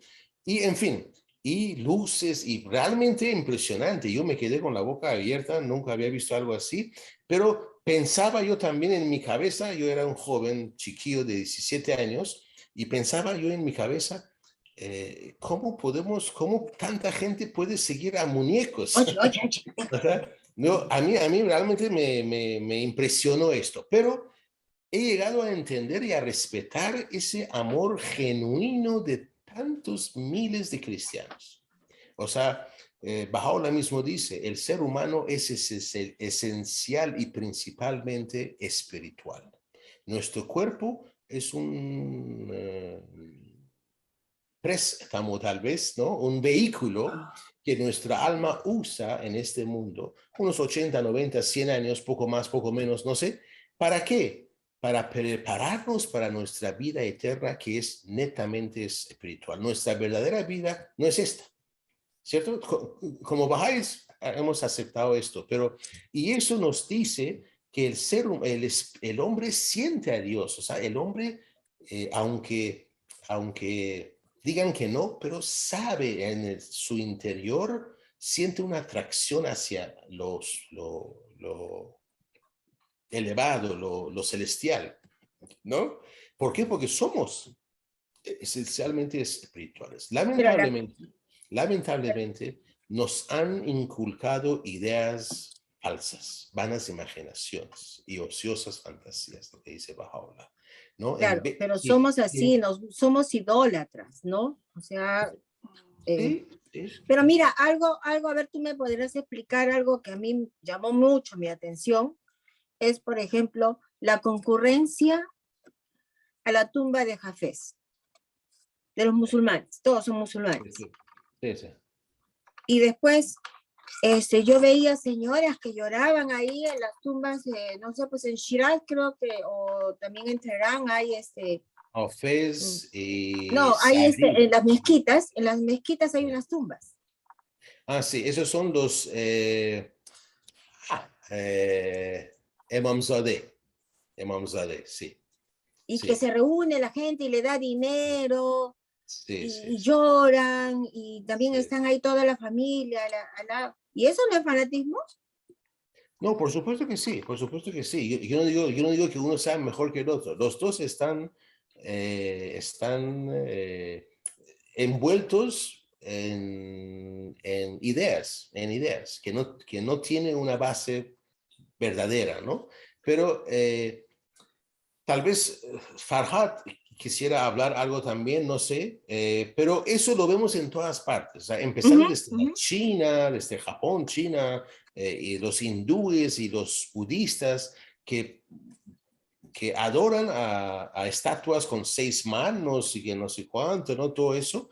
Y No, pero llegamos mira, o hacia sea, acá. en la India no se ve, digamos, perdón, en Irán no se ve esas, digamos, estatuas, pero sí a las tumbas. Sí, sí, sí, sí, sí, sí, sí, sí. Pero como digo, esas son Imamzadeh, son los hijos de los imanes. O sea, literalmente Imamzadeh significa nacido de imam, ¿cierto? Y recordemos que los musulmanes tenían varias mujeres, los hombres, y los imam también, ¿no? Entonces los imam eran personas normales, ¿no? Como lo fue Baha'u'llah, ¿no? Que también tuvo varias esposas, ¿no? Entonces, y sus hijos, algunos de sus hijos están enterrados en estos sitios y como son hijos de imán, los musulmanes los consideran lugares especiales como santuarios espirituales y cuando piden algún milagro, no tanto milagro, sino quieren pedir por un enfermo, por algo así, hacen eso, van allá y hacen eso, ¿no? O sea, llegamos a lo mismo. Por supuesto, por supuesto, por supuesto. No, por supuesto, sí, sí. Sí. Farhat, no sé si quisiera hablar algo, no sé, por favor. Buenas noches a todos. Saludos desde España, ya con los cambios de horario, ya tenemos 6 horas de diferencia. Con Chile ya estamos casi a martes aquí en España. En realidad podemos decir la revelación de Baha'u'llah marca un antes y un después en la historia de la humanidad. La humanidad podemos decir cómo estaba atravesando parte de la historia para llegar a un estado prometido, es como estaba excavando un túnel para llegar a otro lado de la montaña. Entonces, la llegada del Bab era aurora de este día prometido y la revelación de Baha'u'llah es esplendor de este día prometido, donde las barreras que antes no dejaba a ver la luz con nuestros propios ojos ya se ha quitado. Entonces podemos decir que toda la historia, este magnífico exposición que el señor Ramin ha hecho, que es digno para estudios en universidades y tal, para los que quieren investigar, es un testigo de que el ser humano, por falta de la luz suficiente, tenía que hacer todo esto para tener algo de mayor entendimiento. Sin embargo, con la llegada del Bab y Baha'u'llah, todo esto es la historia y hemos entrado en una nueva etapa de la historia de la humanidad, donde el brillo del sol de la verdad está dando su efecto en todos los rincones del mundo sin prejuicio a toda la humanidad. Y Baha'u'llah confirma de que raíces de las palabras sagradas han sido plantadas en corazones de todos los hombres. Esta es la igualdad de toda la raza humana que tenemos, todos, seamos cristianos, musulmanes, católicos, protestantes, ateos, lo que sea. Esta es la realidad que nosotros por creencia creemos. Y por esta creencia actuamos de acuerdo con esto, que ahora que sabemos que raíces de las palabras sagradas están plantadas en corazones de todos los hombres, Baha'u'llah a continuación dice, os incumbe nutrir estas raíces por medio de palabras de sabiduría y palabras sagradas. Entonces podemos decir, tenemos herramientas de qué tipo de palabras podemos usar, qué tipo de conversación es digno para conectar con las almas. No es tanto argumentos mentales, sino es algunas expresiones que brota de nuestro corazón y llega a corazón. La Casa Universal de Justicia, en su mensaje de Rizwan de 2010, hablaba sobre la importancia de hablar corazón con corazón, conectar corazón con corazón y poder conversar con los corazones. Entonces, ahora con estos casi 5.000 conferencias a nivel internacional. La comunidad mundial Bahá'í va a tener un antes y un después para colaboración con toda la gente, con diferentes clases, religiones y creencias y nacionalidades, para crear un mundo mejor, que la humanidad merece.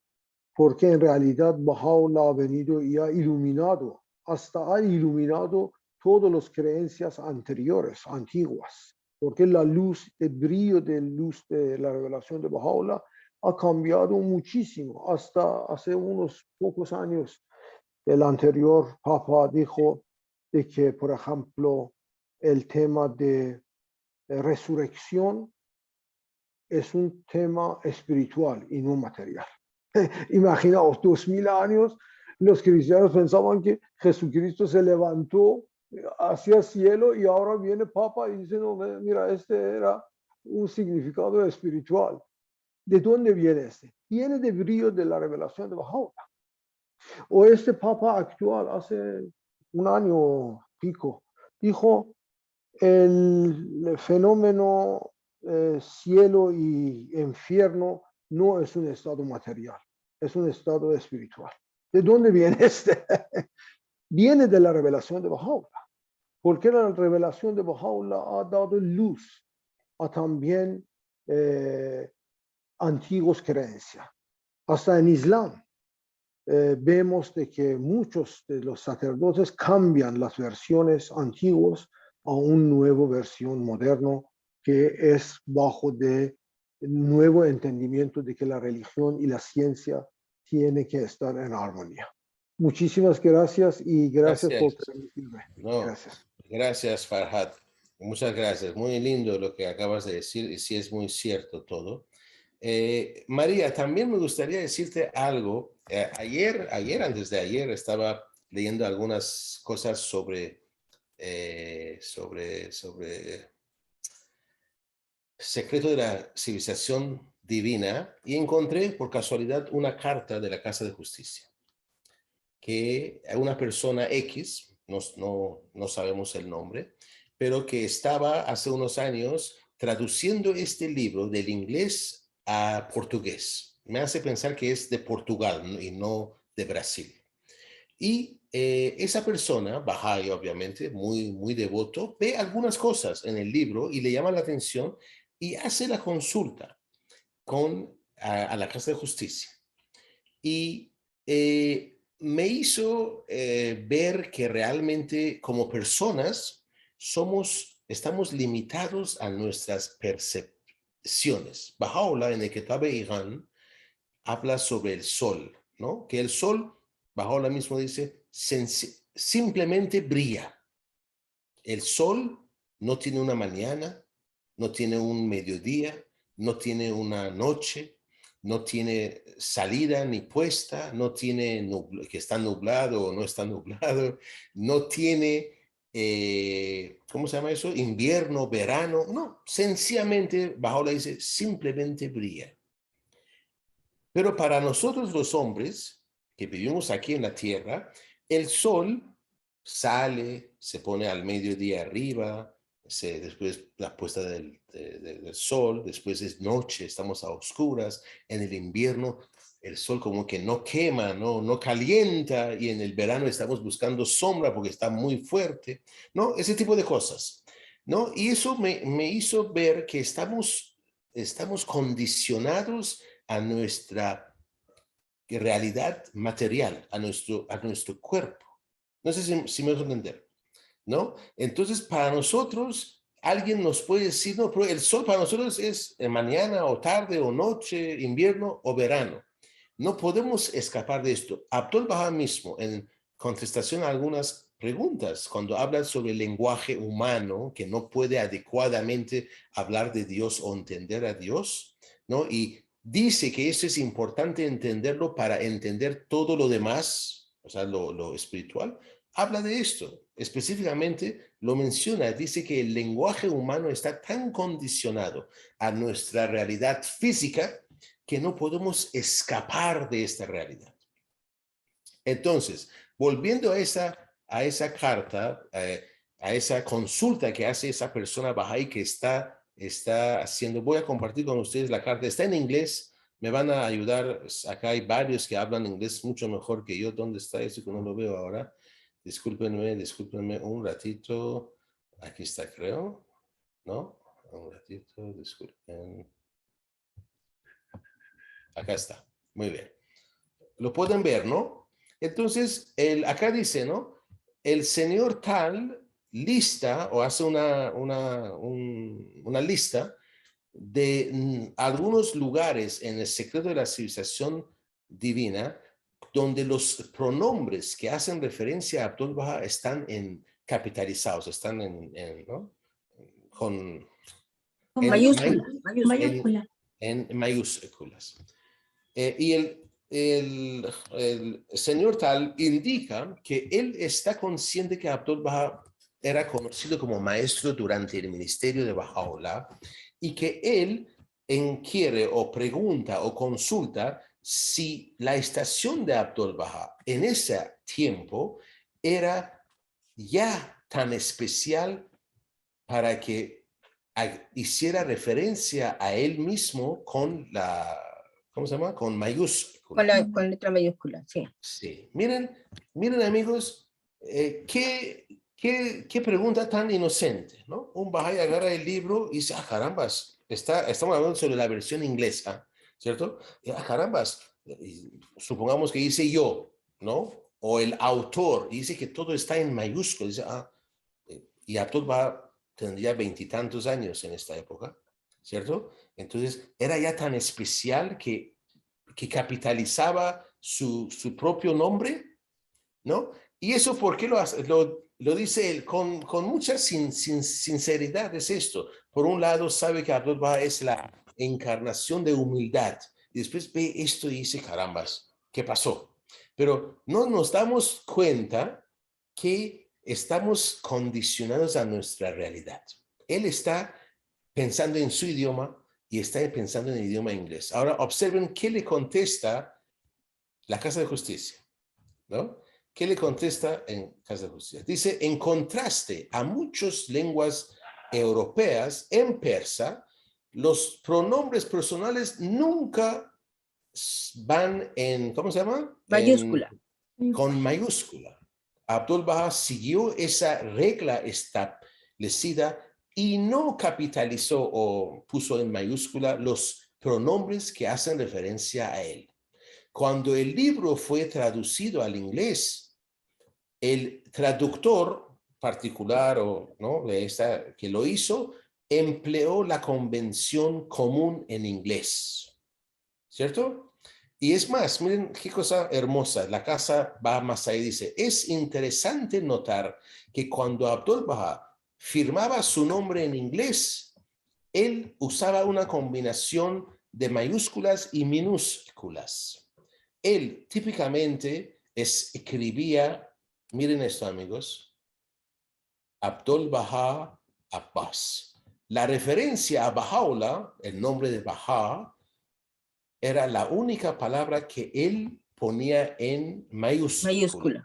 Como signo de respeto a su padre, a la manifestación suprema de Dios para esta época. Miren, amigos, cómo estamos tan condicionados, ¿no? De que una persona lee un libro en inglés no en inglés, pues, ¿no? Y dice, carambas, ¿por qué hizo esto? Yo pensaba que Abdul Baha era, ¿cómo se llama? Humilde, ¿no? Entonces, es un ejemplo de esto.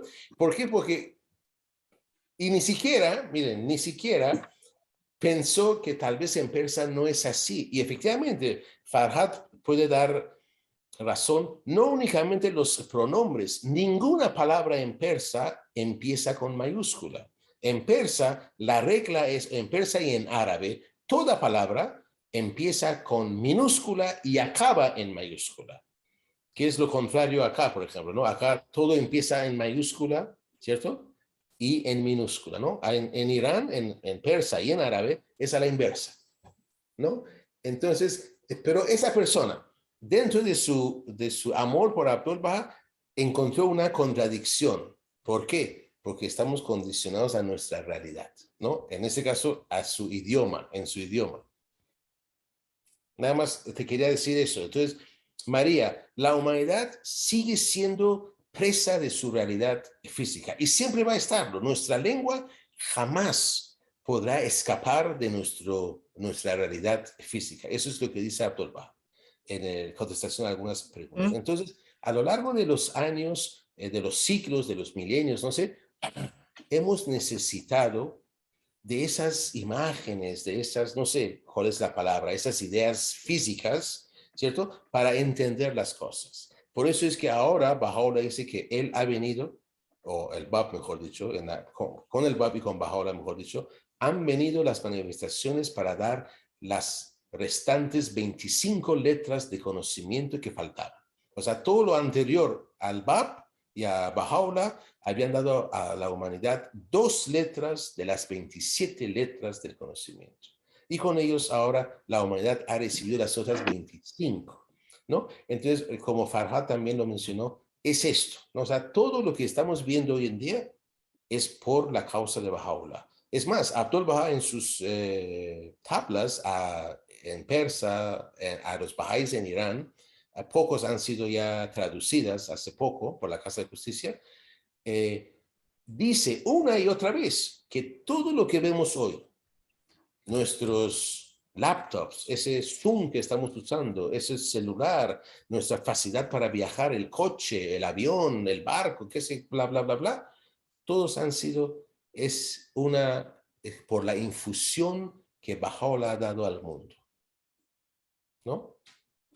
Abdul Baha específicamente lo menciona, ¿no? Que ese progreso material o tecnológico, científico, no es otra cosa que una manifestación del poder de la causa de Baha'u'llah.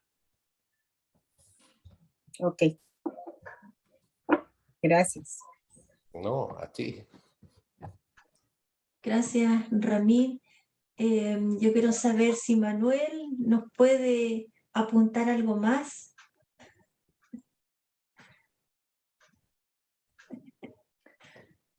Buenas noches. Bueno, yo agradecer un montón al señor Ramin por toda esta pedazo de exposición que ha hecho sobre el Islam. He disfrutado un montón, me trajo muchísimos recuerdos.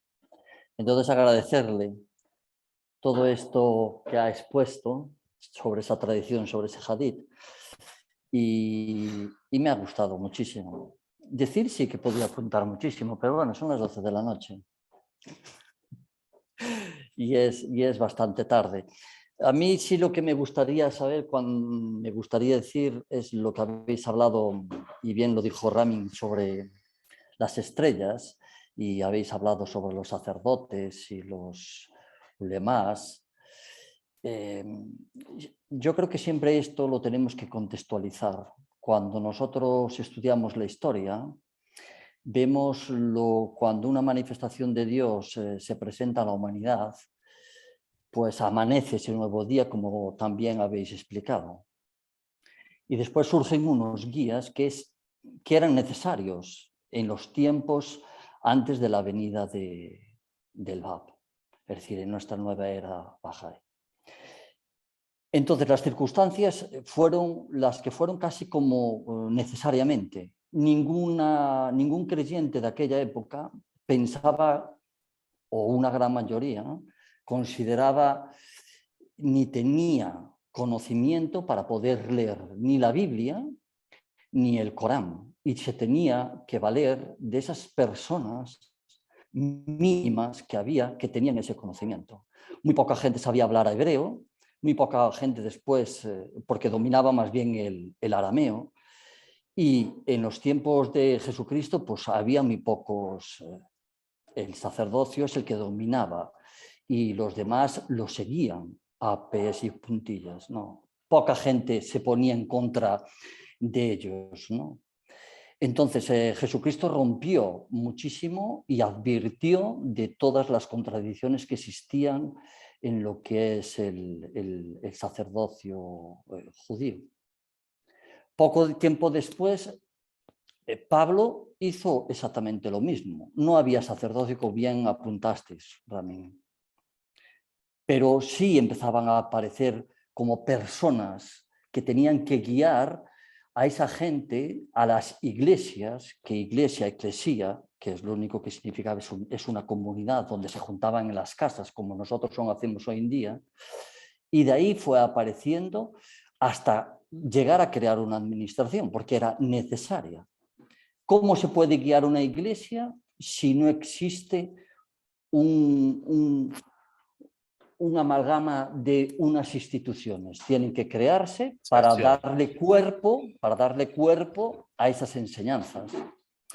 Entonces, otra vez empezó a degradarse esas enseñanzas y derivando a donde llegó la degradación total. Pero yo pienso que son las personas individuales, porque sacerdotes, como bien apuntaste, Ramin, son estrellas. Y Bahá'u'lláh habló continuamente de que ellos fueron estrellas, son las guías en la noche, porque la noche, ¿qué es la noche para nosotros? Lo entendemos muy bien, porque cuando está el sol es cuando está la manifestación de Dios. Y cuando están las estrellas es cuando son los de después de la manifestación de Dios. Entonces, cuando nosotros hablamos con otras religiones, siempre tenemos que hablar desde el punto de vista que cuando hablamos de los sacerdotes, tenemos que hablar de bien, de que esa gente ha guiado a la humanidad, en cierta manera, a tener conocimiento sobre la palabra sagrada de Dios. Que unas personas se hayan equivocado no quiere decir que no sirviesen, porque sido las que nos han guiado. Y ahora todo esto lo conocemos por la nueva apertura de los libros y de esos sellos que la gente no conocía. Evidentemente rompe totalmente y la gente tiene otro conocimiento. Pero eso siempre ha surgido en todas las dispensaciones. Cuando Mohammed vino, rompió totalmente otros sellos y dio otro conocimiento a los musulmanes que tanto los judíos como los cristianos no tenían para nada. Y ellos a la vez se creyeron que cuando leían el Corán, lo que hay en esas aleyas, pensaban que ya tenían todo el conocimiento.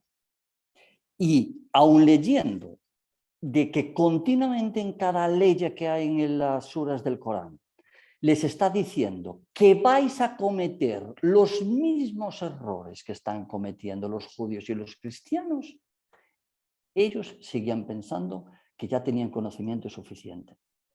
Y se equivocaron, porque han caído en las mismas contradicciones y en las mismas cuestiones como para llegar a matar al Bab y darle los problemas a la siguiente manifestación de Dios, a la suprema manifestación de Dios, como fue Bahá'u'lláh. Entonces yo siempre cuando hablo sobre los sacerdotes y todos estos, siempre trato con esas personas que tengo delante, sean cristianas, judías o musulmanes, de ver lo bien de cómo han guiado y contextualizarlo de los errores que se han cometido. Es lo que podría añadir. Gracias, Manuel. Les cuento que hace unos años en una escuela de verano me pidieron hablar sobre el Islam. Y bueno, yo preparé una pequeña charla de, creo que eran 3 días, o sea, de 1 hora, 1 hora y media, varios días. Y encontré muchas citas de Bahá'u'lláh donde habla de una forma maravillosa de los sacerdotes y de cómo han servido a la humanidad. Como dije antes y como acaba de decir Manuel, es en la última etapa de una dispensación que son corrompidos. Pero a lo largo de esa dispensación han servido como estrellas en la noche, han guiado al pueblo, ¿no? Y yo sobre esa charla que iba a dar, el último día lo dediqué solamente acerca de los, ¿cómo le dicen? Los servicios del sacerdocio a la humanidad. Y por mandato de Bahá'u'lláh debemos hablar muy bien de ellos, ¿no? Eso realmente cambió mi chip un poquito. Ustedes saben que como iraní, uno ha pasado muchas cosas, a mi familia especialmente, por los musulmanes y por los sacerdotes, sus ataques. Yo mismo tuve que dejar mis estudios, estaba en la universidad, ya nunca más pude estudiar, etcétera, etcétera, etcétera. Pero esas cosas a veces a algunos le llenan de un poquito de resentimiento de alguna forma. Pero cuando vi esas citas de Bahá'u'lláh que habla tan bien de los sacerdotes, entendí, como dice, acaba de decir Manuel, que ellos tienen una, ¿cómo se llama? La humanidad realmente tiene una deuda con ellos, y es en cada dispensación, es en la última parte, en esa última, ¿cómo se llama? Rayita que junta lo anterior con el nuevo, que ellos se convierten en barreras, digamos, ¿no? Y que como en Bahá'u'lláh mismo habla en las palabras ocultas donde dice, ¿por qué despías a mi pueblo? ¿No? Está hablando a los sacerdotes que parecen esa estrella, ¿no? Que en la noche guía al viajero, pero que en realidad los está desviando. Pero eso es en la última parte, digamos, de la dispensación. Muchas gracias, Manuel.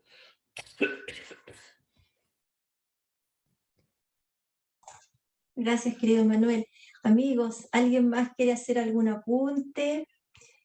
¿Quiere hacer alguna pregunta? Moniquita, ¿estabas haciendo una seña?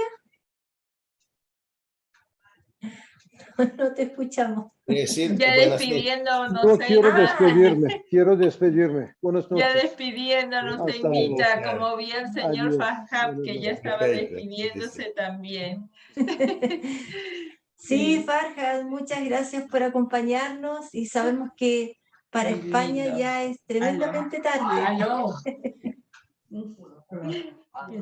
¿Qué tal? Muchas gracias por acompañarnos. Buenas noches. Gracias. Amigos, les damos un aplauso a nuestro querido Ramín antes de irnos. Gracias. A ustedes, a ustedes. Muchas gracias por acompañarnos. Ha sido tremendamente interesante. La guapa. Aloha, querida Anne. Hola. Hola, Pedrito, Buenas noches. Que descanse, Sam. Saludos a noches, Pepe. Sí, yo le digo. Gracias. Gracias. chao amigos, muchas gracias por acompañarnos. Emma, muchísimas gracias. Saludos a Pedrito, gracias Víctor. a ti. Muchas gracias, Muchas se los voy a gracias, dar Emma. cuando llegue. Buenas noches. Buenas noches. Buenas Bueno, noches. buenas tardes acá en el Perú. Son las Buenas tardes, 5:10. Ramín. 5:10. Buenas tardes. Tienen Nos bastante vemos. tarde todavía. Sí, todavía falta bastante. Muy bien. Todavía falta Buenas noches. bastante. Muchas gracias, Ramín, muchas Ramín. gracias por acompañarnos.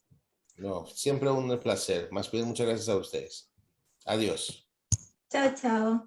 Chao. Un Manuel, saludo. muchas gracias por acompañarnos. Qué bueno verte. Nada, un saludo a Víctor, que no lo he visto. No, es que Víctor anda en el fisioterapeuta Sí. y tiene un Sí, malestar sí. en el hombro y hoy día se vacuna contra el COVID, la 4ª dosis. Así es que todavía debe estar en eso. Bueno, vale, sí creo que me mandó es que le había dicho yo tal hora y después me di cuenta y me mandó un mensaje tarde diciendo que estaba en ese sitio y que le disculpara. Dale un abrazo muy fuerte y nos veremos, si Dios quiere, el próximo lunes, inshallah. Inshallah, claro que sí, yo creo que sí. Venga. Muchas gracias, saludos a Belén. Manuel. Gracias, un abrazo, un abrazo. Un abrazote. Chao. Chao. Querido Badí, muchas gracias por acompañarnos.